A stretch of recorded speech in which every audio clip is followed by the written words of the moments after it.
사랑하는 여러분, 오늘 우리의 삶과 영혼을 위한 깊은 이야기의 문을 엽니다. 잠시 일상의 소음에서 벗어나 우리 존재의 근원을 향한 여정에 동참해 주시길 바랍니다. 이 이야기가 당신의 마음에 작은 울림을 준다면 그 은혜를 주변의 소중한 이들과도 함께 나누어 주십시오. 이 채널을 구독하고 좋아요를 누르는 것은 단순히 숫자를 늘리는 행위가 아니라 어둠 속에 있는 누군가에게 빛을 전하는 귀한 나눔의 시작이 될 수 있습니다. 당신의 작은 손길이 다른 영혼에게는 큰 위로와 희망이 될 것입니다. 이 말씀을 듣는 모든 분들에게 하나님의 크신 평강과 축복이 함께하기를 기도합니다. 오늘 우리는 성경 속 위대한 인물, 모세의 삶에서 가장 극적이고 심오한 순간 중 하나를 깊이 들여다보려 합니다. 바로 출애굽기 33장에 기록된 인간이 창조주께 던진 가장 대담한 요청, 주의 영광을 내게 보이소서라는 장면입니다. 이 이야기는 단순히 오래된 종교 경전의 한 구절이 아닙니다. 이것은 오늘을 살아가는 우리 모두에게 던지는 질문이기도 합니다. 당신은 삶에서 무엇을 구하고 있습니까? 하나님의 축복입니까? 아니면 축복을 주시는 하나님 그 자체입니까? 이야기의 배경을 먼저 살펴보겠습니다. 모세는 이스라엘 백성을 이끌고 이집트의 노예 생활에서 탈출하여 약속의 땅을 향한 험난한 광야 여정을 이끌고 있었습니다. 그는 파라오의 궁전에서 40년, 미디안 광야에서 양을 치며 40년을 보낸 후 불타는 떨기나무 앞에서 하나님을 인격적으로 만나는 놀라운 체험을 합니다. 하나님의 임재의 증거는 바로 소멸되지 않는 불이었습니다. 우리 삶도 마찬가지입니다. 세상의 온갖 시련과 고난이라는 불길 속에서 마땅히 소멸되어야 할 우리가 여전히 살아남아 있다는 것, 그것이야말로 하나님이 우리와 함께 하신다는 가장 강력한 증거입니다. 당신의 생존 자체가 바로 당신의 간증이며 당신의 무대입니다. 주변 사람들은 당신이 이미 무너졌을 것이라 예상했지만 당신은 여전히 이 자리에 서 있습니다. 그 모습 자체가 살아있는 하나님의 말씀입니다. 모세는 광야에서 하나님을 깊이 만났습니다. 인생에서 가장 중요하고 본질적인 깨달음은 안락한 궁전이 아닌 메마르고 척박한 광야와 같은 고통의 시간 속에서 얻어지는 법입니다. 어쩌면 지금 당신이 겪고 있는 그 힘겨운 시간이 바로 하나님을 가장 깊이 만날 수 있는 은혜의 장소일지도 모릅니다. 모세는 하나님의 능력으로 수많은 기적을 행하며 이스라엘 백성을 이끌었지만 백성들은 끊임없이 불평하고 심지어 금송아지 우상을 만들어 섬기는 죄를 저지릅니다. 그들이 아직 율법을 받기도 전에 율법을 어겨버린 것입니다. 이에 진노하신 하나님은 약속의 땅까지 천사를 보내 돕겠지만 나는 너희와 함께 올라가지 않겠다고 선언하십니다. 대부분의 사람들에게는 천사만으로도 충분했을 것입니다. 약속의 땅이라는 축복, 적들로부터의 보호라는 선물. 이 얼마나 대단한 약속입니까? 그러나 모세는 달랐습니다. 그는 하나님의 선물이 아닌 하나님 그 자체를 원했습니다. 그는 단호하게 말합니다.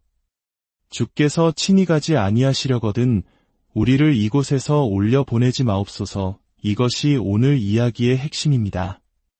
우리는 얼마나 자주 하나님의 선물을 구하면서 정작 선물을 주시는 분의 존재는 잊고 살아갑니까? 탕자가 아버지의 재산은 원했지만 아버지의 존재는 원치 않았던 것처럼 우리 역시 하나님의 축복, 성공, 건강은 갈망하면서도 그 모든 것의 근원이신 하나님과의 친밀한 교제는 소홀히 하고 있지는 않습니까?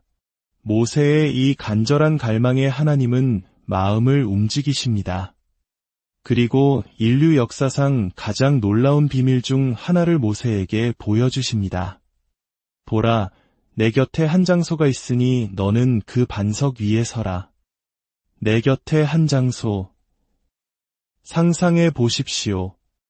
온 우주를 창조하신 하나님께서 당신을 위해 바로 그분의 곁에 한 자리를 마련해 두셨다는 의미입니다.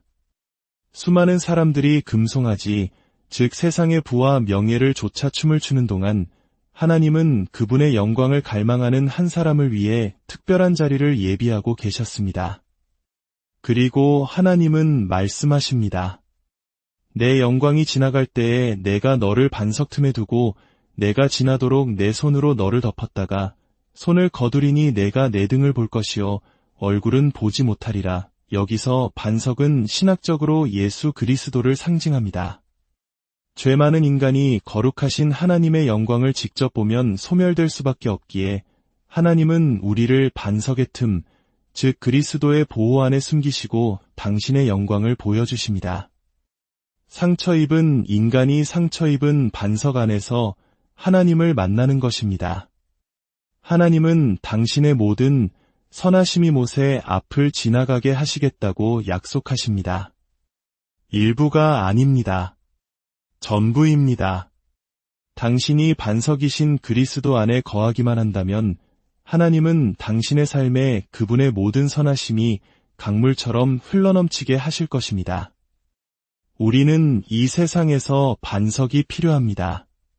다윗이 골리앗을 쓰러뜨릴 때 사용했던 것도 돌이었습니다. 광야에서 이스라엘 백성의 목마름을 해결해 준 것도 물을 뿜어낸 반석이었습니다. 거대한 문제 앞에서 우리를 지켜줄 반석, 영적인 갈증을 채워줄 반석, 흔들리는 세상 속에서 굳건히 설 수 있게 해줄 반석이 필요합니다. 그 반석은 바로 예수 그리스도입니다. 오늘날 교회와 많은 신앙인들이 잃어버린 것이 있다면 바로 이 하나님의 영광, 히브리어로 카보드를 향한 갈망입니다. 카보드는 단순히 빛나는 현상을 의미하지 않습니다. 그 본래의 뜻은 무게, 실체, 본질입니다.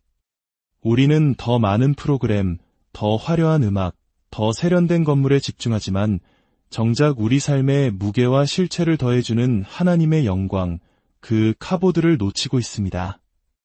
세상의 온갖 악령과 싸우기 위해 우리에게 필요한 것은 더 많은 기술이나 지식이 아닙니다.